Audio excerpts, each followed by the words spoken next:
The everyday life of astronauts in a space station is no different from ours on Earth. Sleeping, eating, working, doing sports, and personal hygiene are all still part of the daily routine. However, due to zero gravity, these things are associated with some challenges and difficulties, and take up more time and require more effort for the astronauts. In the morning, the astronauts can decide when exactly they want to get up. They have to attend the morning conference with the ground stations to discuss the daily schedule, though. The clocks on the ISS are set to London time to make sure that astronauts from different countries do not sleep and work at different times, because there aren't really day and night on the space station, since within a span of 24 hours, the sun rises and sets several times. Showering and brushing your teeth in the morning aren't as easy as you might think. After all, there is no running water on the ISS because the droplets would simply float around in the room, and there would be a risk that they could get into technical equipment and cause it to break. Water is therefore made available in bags with a straw, similar to drinking bottles. First, you squeeze out a droplet of water, then you pick it up with your toothbrush. After that, you repeat the same thing with your toothpaste. For cleaning yourself, you can either use wet cloths or a shower head which you have to press directly onto your skin, and which immediately sucks in the used water afterwards. The toilet does not work with water but with negative pressure. If they don't want to hold themselves in place for the whole time, the astronauts have to strap themselves to the toilet. There's even a system on the ISS which can purify urine and turn it into drinking water. The wet cloths for cleaning themselves are hung in a drying room where the water is processed and reused as well, since the astronauts can't simply take tons of water with them to the space station. Luckily, astronaut meals from a tube don't exist anymore. Now, astronauts eat normal dishes, which are taken to the space station in the form of cans or simply freeze-dried. Later, dishes like pasta with a nice sauce or vegetables and meat can be eaten in space. The menu is put together on the ground, and each of the crew members gets 3 meals with some snacks a day. If they get hungry, all they have to do is moisten and warm up the food and then eat it directly from the container with a spoon. However, they have to make sure to bring the spoon to their mouth fast enough to keep the food from floating around in the air. Crumbs or grains are avoided as well as possible, since similar to the water, the crumbs could get into cracks. Space bread has a wrap-like consistency, and the food is generally quite soggy. In addition, the dishes are flavored much more than on Earth, because zero gravity causes much more blood to flow into the upper body and the head, so that the mucous membranes swell, as when having a cold, this causes you to not be able to taste much. Sports and fitness are particularly important in space. Every day, the astronauts have to exercise for 2 hours to counteract any muscle loss caused by the minimal strain due to weightlessness. For this, they have to use stationary bikes and lift weights. Back on Earth, they have to continue that for a while and also strengthen their bones, as these often get softer in space as well. During the day, the astronauts carry out the planned research and experiments and take care of any household chores at the station. After having dinner together, there is another conference with the ground stations to transmit the results of the day. Afterwards, the astronauts are finished and can play board games, watch movies, call their families, or enjoy the breathtaking view of the Earth. On the ISS, the astronauts have single cabins for sleeping. Because of zero gravity, they have to strap themselves to their sleeping bag, which is strapped to the wall. Even though they can't feel the pressure of a mattress in space, some astronauts attach their sleeping bag to a board or the like in order to have a familiar feeling while falling asleep. During a stay on the ISS, almost every minute is carefully planned, and interruptions due to illnesses are a big problem. In space, the immune system is weakened, making astronauts more susceptible to disease, which is why hygiene and cleanliness are of the highest priority. There is also a small space pharmacy at the station, which supplies the astronauts with various medications.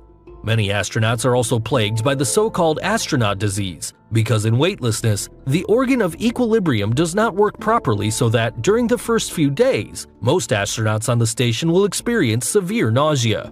There is also something called space fever. During their stay in space, the body temperature of the astronauts increases steadily until it settles at 38 degrees, which, strictly speaking, means they live with a permanent fever. With physical effort such as sports, which we learned is mandatory in space, this fever sometimes even rises to 40 degrees.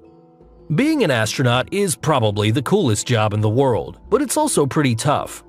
Would you want to be an astronaut if you had the opportunity to be one? Write it in the comments. Until next time, bye!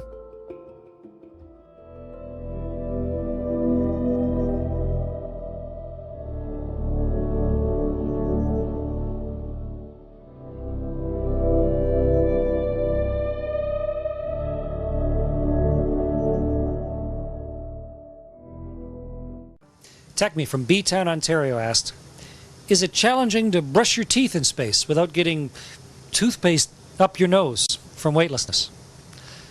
Well, let's talk about how to brush your teeth in space. Standard toothbrush, nothing magical there. But we got a few different things. We don't have running water. You can't have a tap. You can't have a sink because water would flow everywhere. And so what do you do to wet your toothbrush, and where do you spit afterwards? Those are the big questions. So first we just fill up a water bag with water, and this is what we're going to put on our toothpaste. So let me get a ball of water here. There's a nice ball of water floating on the end. Shut off the straw very carefully. Okay, and get my toothbrush wet. Toothbrushes soak up water nicely. So now I have a nice wet toothbrush. Good. So I'm partway there. Got my toothbrush wet. Now I just need to put some toothpaste on it and get cleaning my teeth. So I'm going to suck the water off it because where else would it go? Nice wet toothbrush. Grab some toothpaste. We just use standard toothpaste in space. Squeeze a little on, not too much because you're going to have to clean it up later. Okay, so there's my toothpaste on my toothbrush. It's wet. It's ready to go. It's loaded. Brush my teeth just like normal. Get them all, especially the ones in the back.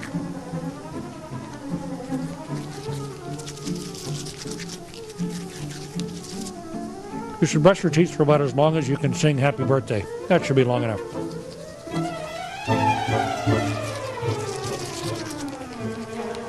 Okay, so now what am I going to do? I've got a mouthful of toothpaste stuff. I got a dirty toothbrush. So what I do is I just swallow the toothpaste. It's edible, won't kill you. And what else am I going to do? Put it in a rag and have a dirty rag? Doesn't make any sense. So in space, you don't swallow your toothpaste. It leaves my toothbrush just a little bit dirty, so I need to find where my water went and rinse it out.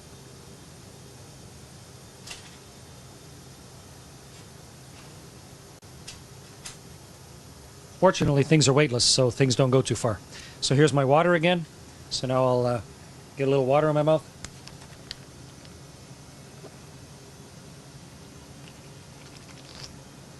Rinse out my toothbrush. So I have a relatively clean, slightly damp toothbrush to put back in my toothbrush case. The toothpaste is hung back on the wall. We communally share one toothpaste tube, just like living in a dormitory, and I still have good water to drink. And it doesn't go up your nose. There's nothing to push it up your nose. It just floats, so it works fine. That's how you brush your teeth in space. Hello, I'm Megan MacArthur, a NASA astronaut living aboard the International Space Station.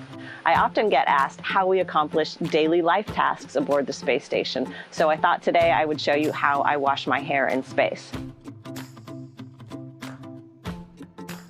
So the first thing that I do is I like to get my hair wet first. The shampoo that we use is called a no-rinse shampoo, but it definitely helps to use a little bit of water when you're using it.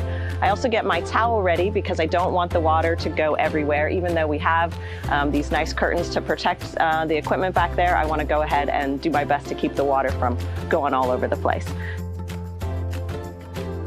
And then the water is actually trapped underneath this towel, and I can just use the towel to rub it around and make sure that all of my hair gets just a little bit damp for starters. And you can see I still lose a few drops of water even when I use the towel and keep it close to hand. So it's one of the fun parts of trying to get your hair clean in microgravity.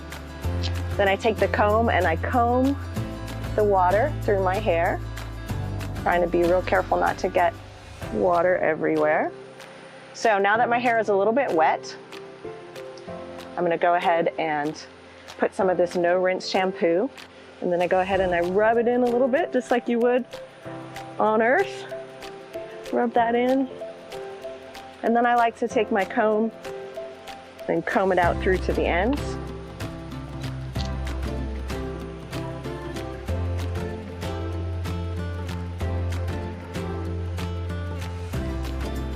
Okay, then it's back to the water and the towel. So now the idea is, of course, to try to rinse that soap out of my hair. And then I use the towel to rub it in. Then find a dry part of your towel and try to get as much of that extra water out of your hair as you can. The air conditioning system will pick up the condensate both from the towel and from my hair and put that back into the water reclamation system, turn it back into drinking water. So we are able to reclaim over 70% of our water, and folks on the ground are working with technology demonstrators right now to get that number up above 95%. So it'd be pretty great to have that amount of water reclaimed in our system, especially from when we go on to places like the moon and Mars. We're going to need to keep as much of that water usable as we can. So there you have it. That's how you can wash your hair in space.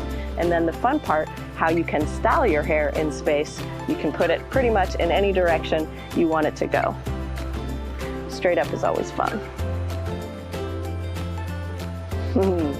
Maybe this will be a good look for today. What do you think?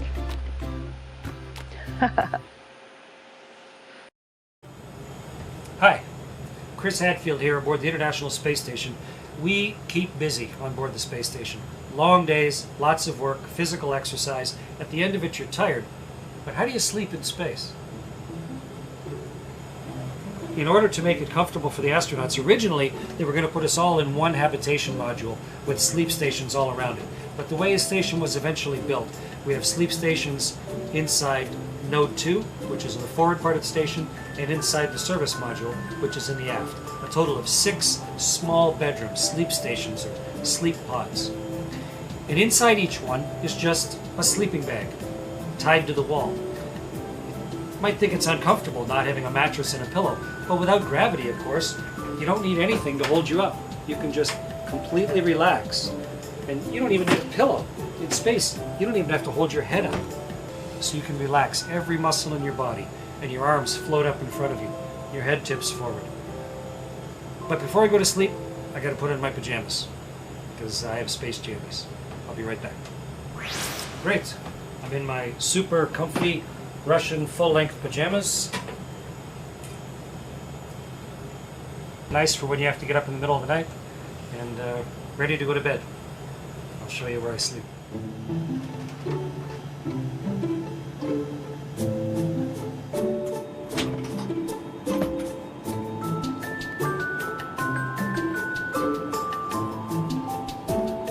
This is my sleep station, my sleep pod. This is where I spend up to 8 hours every day here on board the space station. It's actually on the floor, but once you're inside, you just can't tell.